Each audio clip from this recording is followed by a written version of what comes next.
silencio de los órganos, tal como lo acabamos de trabajar ahora con el doctor Botero. Entonces, ¿qué es el dolor? Rudolf Steiner postula que el dolor es la conciencia en un lugar errado. Vamos a recorrer un poco este camino. El significado del dolor es diferente según el terreno en el que nos encontremos. En el terreno crónico e inflamatorio hay una expresión del dolor clara. Es un dolor que de cierta manera es un llamado también para ese ser humano que está allí viviendo el dolor de que algo tiene que cambiar desde su estilo de vida y también su condición psíquica. Pero cuando entramos al terreno precanceroso, entonces el dolor se sumerge y ahí es una fase totalmente indolora y silente.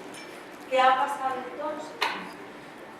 Al pasar al terreno neoplásico, nuevamente no hay manifestación del dolor, es un proceso silente.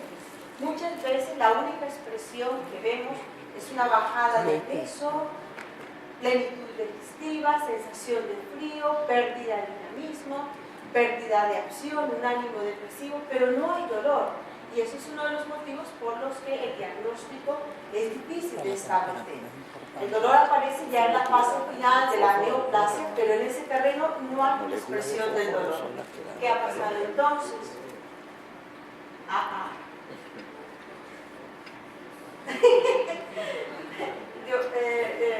Creo que si me lo pasas en el ordenador va a ser más fácil. Ahora, vamos a ver. Trabajamos con el doctor Botero esta epidemiología. Para el 2030, 1 de cada 3 personas tendrá cáncer. Entonces, ¿dónde están estas personas que dentro de 11 años van a tener cáncer? Es posible hablar de un perfil psíquico que les permita a ustedes, como médicos, como oncólogos, como psicólogos, que también hay aquí, poder detectar este perfil y establecer, digamos, un programa de profilaxis a nivel de salud.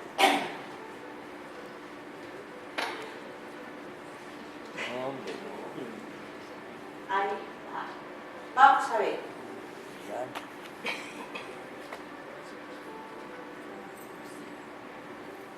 Aquí. Disculpad si manejo mal esto, pero ya le falla la batería y vamos al revés. A nivel de lo que es la psicoterapia, también ha habido toda una evolución. Antes del siglo XV había una concepción de la psique diferente y también una concepción diferente del ser humano, una concepción más universal, y la psique era el neuma que se respiraba al nacer. Después del siglo XV, cuando surge el pensar analítico y digamos se salta todo lo que es la percepción sensorial, el hombre quiere conocer el mundo y eso que él percibe y ve quiere explicarlo. A partir de ahí vamos viendo todo el avance del pensar analítico, pero también toda la división entre sujeto y objeto, lo cual establece todas las diferentes teorías psicológicas, hasta llegar al nacimiento de la psiquiatría, en donde realmente se establece que para todo proceso psicológico hay un proceso neurofisiológico paralelo, y prácticamente se coloca a la neurona como unidad de la psique. Esta ha sido a breves rasgos un poco la historia que hemos vivido. ¿Qué ha pasado entonces a nivel de la psico-oncología? ¿Qué se ha planteado? Se plantea que para un paciente oncológico siempre se ve en una relación, perdón con el puntero, siempre tiene que ver con una relación con dos estructuras que presentan una ruptura y una fractura entre los dos. Todo paciente oncológico se enfrenta a dos dimensiones en el terreno psicocausales que están en la causa de su enfermedad. Una, el mundo del paciente oncológico, y la otra, el mundo interno del paciente oncológico. El mundo externo y el mundo interno. Y entre ellos una disociación y una fractura entre los dos. Estas dos dimensiones causales que reconocemos dentro de la psicología, que están digamos, que favorecen un terreno precanceroso, no actúan solas, sino conjuntamente, pero tampoco son independientes del ser humano. Realmente es como el ser humano, como una persona individual, con sus actos, digamos, actúa frente a una dificultad, a un problema. Vamos a verlo.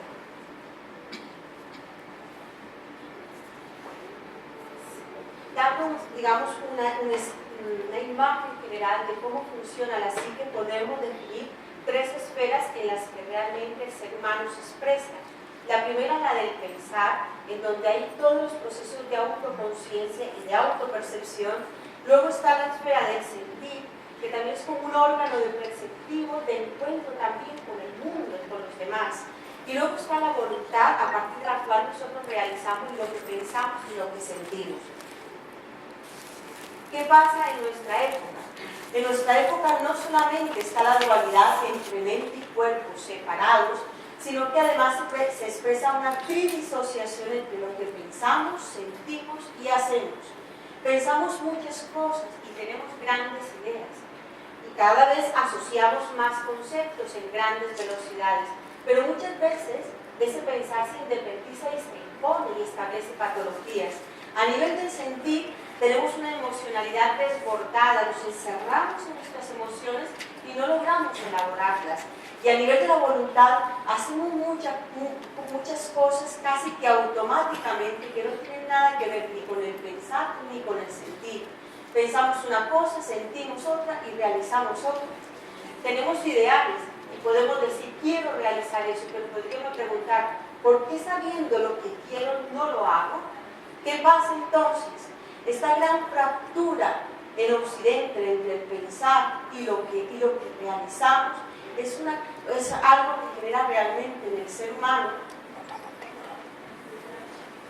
un vacío interior y una sensación de incertidumbre que en su expresión anímica lleva principalmente a la apatía, a la depresión. Ortega y Gasset no lo nombra así, de esta forma: el hombre cree haberse formado en la lucha con lo exterior y solo le es fácil discernir las cosas que están afuera, pero al mirar dentro de sí se le nubla la vista y padece vértigo.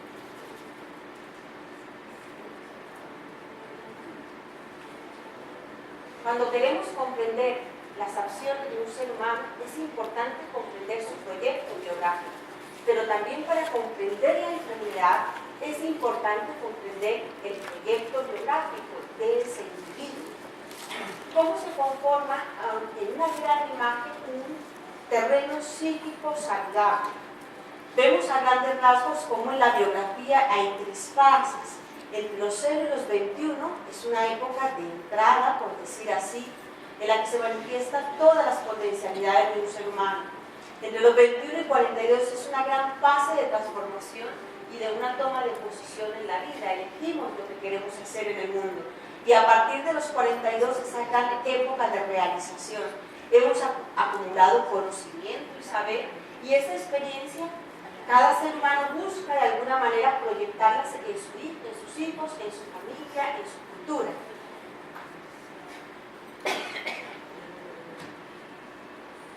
Mirando el terreno que nos ocupa, también vemos en estas tres fases características específicas. Aquí hay muchos procesos anabólicos de vitalidad, pero pocos procesos de conciencia. Y en esta fase hay fiebre y es el terreno de las inflamaciones agudas que se resuelven todas ellas. En esta fase hay una fase de equilibrio entre anabolismo y catabolismo, y en esta fase predomina el catabolismo y va disminuyendo poco a poco la vitalidad a medida que esta curva va bajando. Pero en nuestra época realmente hay un fenómeno de glaciación.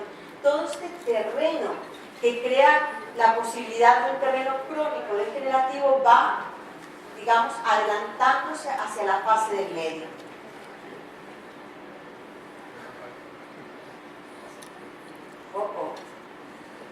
Foco, dijo la foca. Ya. Ya. Eso me avisa Hay que avisar. Hay que avisar, se le pasa a otro. Vamos a ver. Espérate. Esta ya la había nombrado. Algo pasa aquí con este cursor. Exacto. Vamos a ver cómo se recorren estas fases y qué representa esta dimensión anímica. Realmente no hay un pasado que se continúe en un futuro. En esta primera gran fase, de los 0 a los 21, hay un cúmulo de circunstancias que suceden con la familia, que a veces son dificultosas para el ser humano. Pero esto que sucede en ese pasado, hasta un cierto punto nos configura. Y podríamos decir, somos lo que hemos recibido de los 0 a los 21 años, fruto de nuestra educación y de lo que hemos vivido en la familia. Pero no es bien así, porque desde el futuro, en este otro nivel, en dirección contraria, siempre hay un principio emergente que trae nuevas formas de ser. Hay un proceso de individualización que nos coloca siempre en choque con ese pasado, entre aquello que hemos realizado, lo que hemos recibido de nuestra familia y aquello que en nosotros se va individualizando. Si lo vemos en la biografía, por ejemplo, a los 3 años ya el niño se dice yo a sí mismo, no es el niño, sino yo quiero. Después, en la segunda fase, lo que el niño siente es claramente sus predilecciones y gustos personales. Pero cuando llega a la adolescencia, entonces el joven necesita confrontarse con todo lo que no es él para poderse encontrar a sí mismo. Y en ese momento elige, quizás ustedes todos son médicos, y él le dice, lo que yo quiero ser es arquitecto, papá, nada de medicina, ¿no? Cómo establece su propio camino de vida. Entonces, siempre el pasado y el futuro se dan la mano, y a veces esto en el presente forma pequeñas crisis o grandes crisis, ¿no? De esa manera podemos ver que la biografía, si se acerca un poco mejor o hay que hacer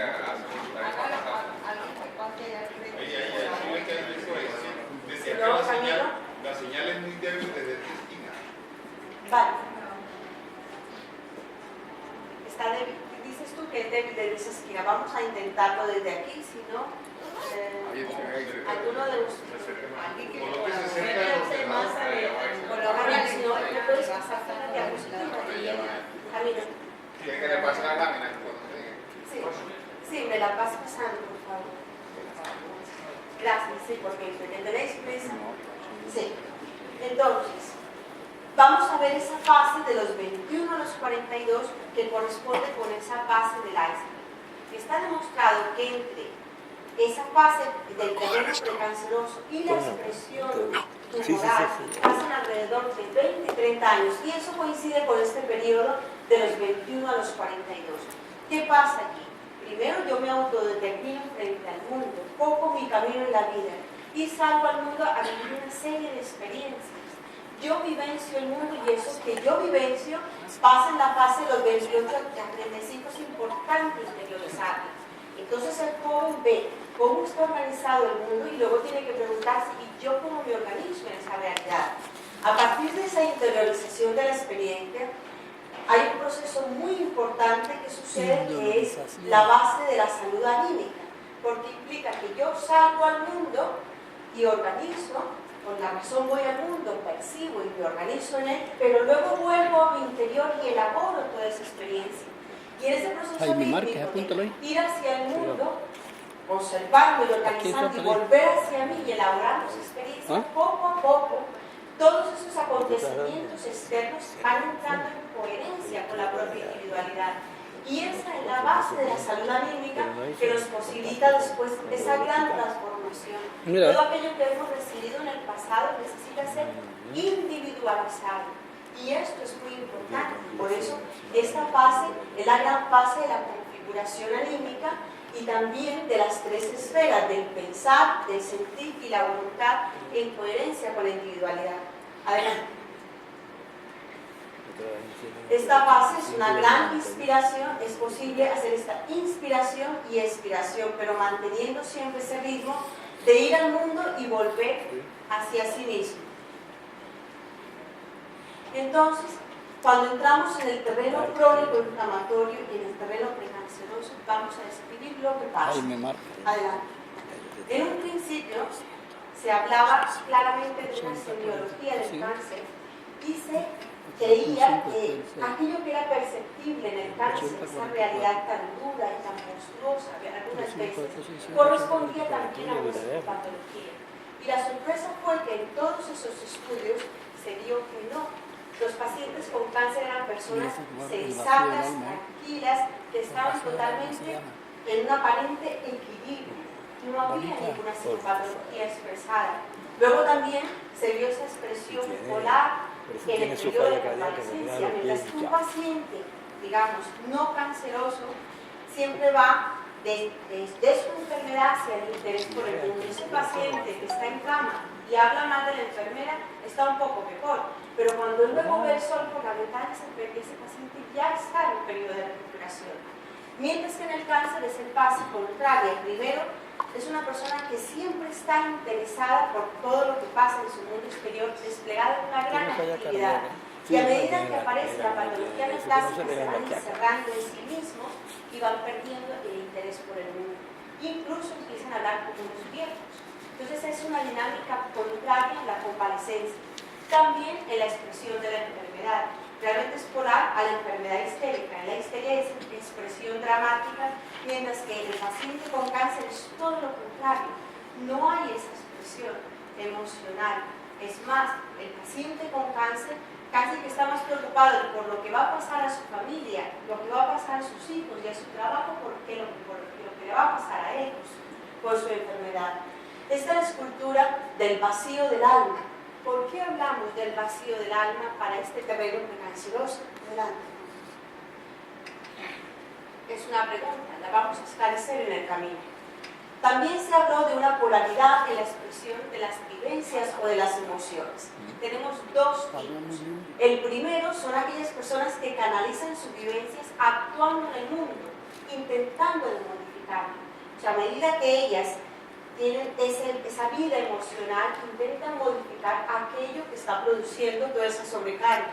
El segundo tipo son aquellas personas que canalizan sus emociones cargándolas sobre sí mismas en un proceso completamente silente. En este terreno es donde encontramos el terreno precanceroso. Aysen y Grosar en el 2003 definen este perfil como personalidad tipo 1, que es la misma que antes había sido definida por Morris como personalidad tipo C. Adelante. Vamos a ver. Especificando este perfil psíquico, primero hay que decir que el cáncer, dentro de la psico-oncología integrativa, se tiene claro y preciso que no es una enfermedad psicosomática que puede ser tratada exclusivamente desde una psicoterapia, sino que el cáncer tiene múltiples causas y el efecto de estas causas en la persona individual es favorecido por una determinada constitución anímica. Antes se pensaba que era lo que llevaba en la biografía de un paciente con cáncer a la enfermedad, y se pensaba que era una persona con grandes sobrecargas, crisis y problemas. No es así, no es así. Hoy se tiene claro que es la forma, la actitud, la posición anímica con la que el paciente enfrenta esas crisis, esos problemas, esas pérdidas y esas sobrecargas. Es la actitud, la forma como se expresa. En la biografía y el destino de un ser humano, las cosas no solo dependen de lo que la vida hace de ella, sino que dependen mucho más de cómo la persona elabora aquello que la vida hace de ella, en ese proceso de interiorización, cómo elabora todas esas crisis y esas pérdidas. Adelante. Entonces, entre ese mundo exterior, en un terreno psíquico sano, hay un proceso de elaboración en el que hay básicamente dos procesos. Uno de una oposición a lo que viene del mundo exterior, es decir, se marca un límite claro y preciso, y el otro hay un proceso, digamos, de simpatía en el que se elabora, se diferencia y desestructura, y entre ese proceso de límite y de transformación, rítmicamente se va colocando en coherencia todos esos acontecimientos del mundo exterior, todos esos acontecimientos del pasado con el mundo interior, con esa individualidad. Esta es una psique reactiva y es un terreno saludogenético de la psique. Por lo tanto, ¿debemos evitar las crisis? No. ¿Hay que evitar los problemas? No. Si del pasado viene toda esa, digamos, esas nuevas formas de ser y se encuentra con un pasado, ¿qué es lo que se encuentra? ¿Qué es lo que se encuentra? problemas de la infancia, problemas en la relación con los padres, con el colegio. Se encuentra una cantidad de dificultades que son como la piedra del escultor. ¿Qué es lo que encontramos? Aquella piedra que hemos de trabajar, de cincelar, que hemos de convertir en belleza, aquel mármol que Miguel Ángel se encontraba y podía transformar en un rostro, en un brazo. O sea que el pasado son todos esos elementos, las crisis son todos esos elementos, las enfermedades son aquello que necesitamos encontrar también para crecer y evolucionar. No es la causa, es realmente el elemento que nos posibilita dar un paso de transformación. Adelante. Es este elemento del presente realmente en donde se dan todas estas transformaciones que lo habíamos visto. Y nuevamente es en esta fase de 28 y 35 como lo habíamos nombrado. Adelante. ¿Qué pasa en una psique no reactiva? No hay este proceso de elaboración, no hay un límite con el mundo exterior, sino que esos flujos exteriores se vuelven flujos interiores también. Adelante.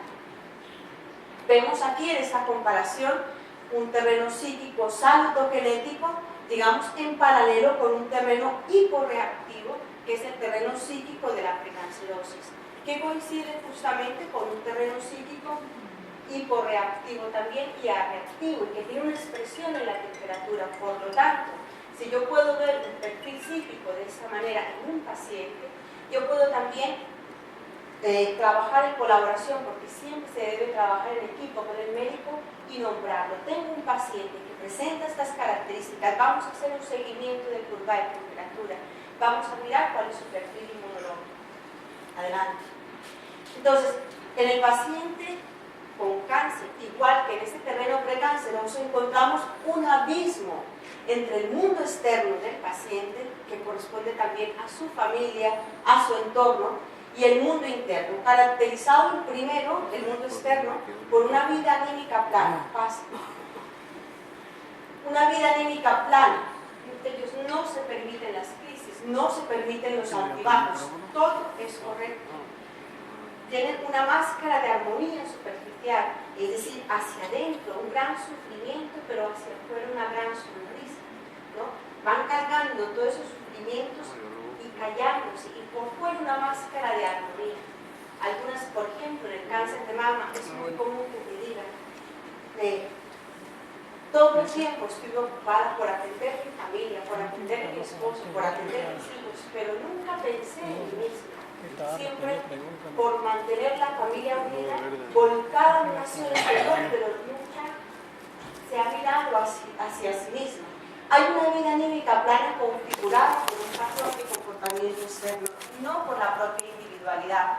Suelen ser personas que son correctas, que tienen un excelente comportamiento, que son hasta obsesivas con el trabajo, son personas totalmente ordenadas, coherentes, pero ese patrón de comportamiento externo siempre es lo que el mundo pide de ellas, pero no configurada desde su individualidad. Hay una aparente armonía y equilibrio, pero a partir de la negación de sí mismo. Un altruismo que habíamos hablado ahora, solo perciben necesidades ajenas, no se perciben a sí mismos. Y hay una pérdida de seguridad en términos repetitivos. Siempre están buscando la aprobación del medio exterior, aprobando que desde afuera se les dé afecto y se les apruebe todo lo que ellos hacen. De hecho, cuando se mira la biocardiografía, se suele ver primero una pérdida, que puede ser realmente una pérdida matrimonial, una pérdida de un ser querido o simplemente una pérdida de seguridad en sí mismos, una crisis no elaborada. Esta crisis, ella genera recursos y la compensa, pero a expensas de su propia individualidad, y emprende toda una acción en busca de cariño hacia los demás. Actúa y hacer por los demás. Son unos totalmente samaritanos. Pero luego viene una segunda pérdida, y esa pérdida es la que la subsume totalmente en el aislamiento. Entonces allí se aísla y ahí es cuando comienza el terreno precanceroso. Adelante. En el segundo nivel encontramos una vida anímica hermética, caracterizada por, son completamente pegados a sus emociones, todas esas sensaciones corporales totalmente hundidas en el cuerpo. se encierran en sus emociones, no las elaboran, es como si la psique se hubiera quedado completamente pegada al cuerpo. ¿Qué es lo que pasa en una persona que logra compensarse? Realmente toda esa fuerza anímica se despliega en procesos cognitivos del mundo, en la percepción, en la memoria, en el conocimiento, de tal manera que todo esto que elabora en el mundo interior se despliega en acciones y en proyectos biográficos. En un paciente con un terreno precanceroso, no, se queda pegado a sus emociones y frente al mundo exterior establece una apatía. Hay una negación de sí mismo, hay una psique reactiva que no actúa de acuerdo a su individualidad, no intercambio con el exterior y las personas, y aparece un perfil de ánimo pesado y depresivo. Adelante. Si lo vemos en este proceso de esta polaridad, esclerosis, inflamación, vemos como en un principio hay una incapacidad de contención y aparecen totalmente marcados por ese patrón de comportamiento externo, por lo que debe ser. En el medio, intentando compensar, aparece en un principio dos modalidades según el tipo de personalidad del paciente, una huida hacia el mundo o una hipocondría. Y después, en el tercer nivel, una disolución en el mundo exterior que termina completamente abducido en el mundo exterior, en una entrega irracional y apasionada hacia el mundo exterior. Mirándolo como aptitud, por ejemplo, a nivel de la psicopatología, podríamos encontrar primero síntomas de nerviosismo, de depresión o de fobia y neurosis.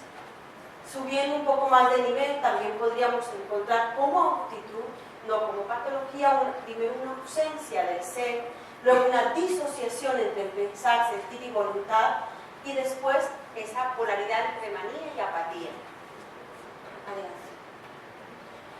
Esta curva la hemos visto con el doctor Botero como un terreno de inflamación aguda, se resuelve en un proceso más líquido y de formación de moco hasta llegar a un proceso de necrosis y pus, hasta expulsar la náusea. Pero si esto falla, pasamos a un proceso de apoptosis. Si después esto también falla, pasaríamos a un terreno de inflamación no resuelta, de no reactividad que va pasando por estas fases. En el terreno psíquico, este proceso que pasa aquí, ese es este mismo proceso de elaboración que es necesario en las crisis biográficas. ¿Okay? Es un proceso también donde algo tiene que morir para que algo nuevo nazca. Cuando un ser humano no es plano, un ser humano siempre se está transformando. Quizás tendríamos que tener la imagen como cuando subimos una montaña. Primero tenemos esta perspectiva y a medida que vamos subiendo, vamos teniendo mayor perspectiva y mayor conocimiento. Entonces, digamos que a nivel interior nos vamos creciendo y vamos pudiendo tener una perspectiva más amplia. ¿Qué hacemos cuando estamos en la cima de la montaña? Nos devolvemos. Estos son los 42 años. Nos devolvemos, ¿qué hacemos?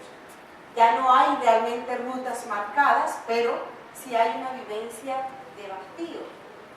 Y entonces es cuando nos decimos, y yo tengo que seguir haciendo toda la vida esto que yo hago, y tengo la tendencia a convertir mi vida en una completa rutina.